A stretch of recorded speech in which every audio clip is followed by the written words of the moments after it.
1 million years ago, before cities, before language, before the comfort of firelight, there was only fear. Fear and something stronger. Love. A love that took its first breath beneath an endless sky, when the first humans fought not for power, but for their children. In this episode, we travel back 1 million years to witness how the earliest families survived against a world that wanted them gone, how they defended the small, the fragile, and in doing so, began to build the very soul of humanity. At the break of dawn, the first humans awoke to a world that did not welcome them. The ground shook with the steps of giants, saber-toothed cats, hyenas larger than men, and monstrous birds whose shadows devoured the light. Their only weapon was awareness. Every sound mattered. Every movement used a decision between life and death. A mother held her child close. Her heart raced like thunder, yet her steps were silent.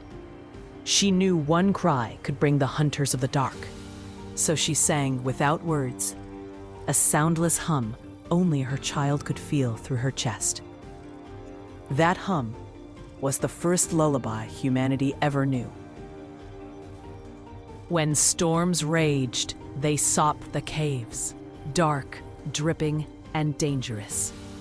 They weren't homes. They were borrowed sanctuaries, already marked by beasts that called them theirs. But desperation makes courage. A mother would face claws and fangs if it meant one more night for her child. And sometimes, she did not return. Each scar on their hands, each lost life, was a lesson written in blood. And slowly, those lessons became instinct, the instinct to protect, to plan, to endure. Fire changed everything. At first, it was fear, light too bright, heat too wild. But then, it became the greatest shield the world had ever seen. Around its light, the first families gathered. The glow pushed back the beasts, and for the first time, the night belonged to humans. Parents took turns feeding the fire, whispering stories to keep each other awake. And in those flickering flames, they discovered something greater than warmth. They discovered belonging. Fire was not just a weapon. It was family made visible. Defending the young demanded invention. The first tools were born not from curiosity, but from fear. Sticks hardened in fire, stones sharpened to edges. They learned to stand side by side, not as individuals, but as protectors. Every stick held was a promise. Every stone thrown was an act of love. A father watched his child sleep beside the fire. He knew that one mistake, one moment of silence, could end that tiny heartbeat forever. So he stayed awake through cold and exhaustion, listening to the rhythm of his child's breath. That rhythm became his prayer. Alone, man was weak. Together, unstoppable. The first humans learned the power of unity. When danger came, they formed a circle, mothers and children in the center, warriors on the outside. The cry of one became the cry of all, and for the first time, humanity fought, not just to live, but to live together. That instinct to stand between danger and the young was not just survival. It was the birth of compassion. Knowledge became their weapon. They marked bones and trees to warn others, predators here. Smoke in patterns told nearby families where it was safe to walk, where to find water, where death waited in the shadows. These were the first languages, not of words, but of meaning. Every mark carved was a memory preserved for the young. Culture, ritual, and story, all born from the need to protect. Some did not survive the fight, but their stories did. a father who ran into the dark to draw away a predator, a mother who stood her ground so her children could reach the rocks.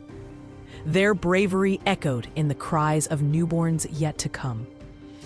Sacrifice became the highest form of love, and from those sacrifices, the spirit of humanity was forged, unyielding, selfless, eternal.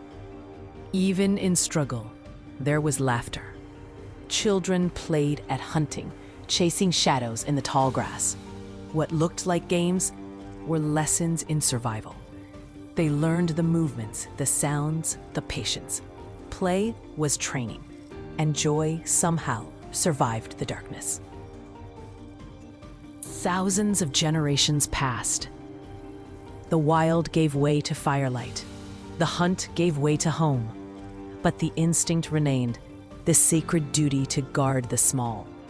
It grew into law, faith, and civilization itself. Every wall built, every tool made, every story told began with the same purpose: keep them safe. Look into the eyes of a parent today, and you'll see the echo of that ancient fire. The same fear, the same courage, the same promise. We have changed the world, but within us still burns the first and oldest truth: that love is not gentle, it is fierce, it fights, it endures. 1,000,000 years ago, under the endless sky, the first guardians stood watch. They had no weapons of steel, no walls, no words. Only hearts that refused to surrender. They did not know they were making history. They only knew they were protecting what mattered most, and in doing so, they made us human. Time moves like the wind, unseen, unstoppable. The faces of those first humans are long gone, but their choices still shape the pulse of our world. Every time a parent holds their child through the night, every time someone stands between danger and the innocent, a whisper from 1,000,000 years ago breathes again.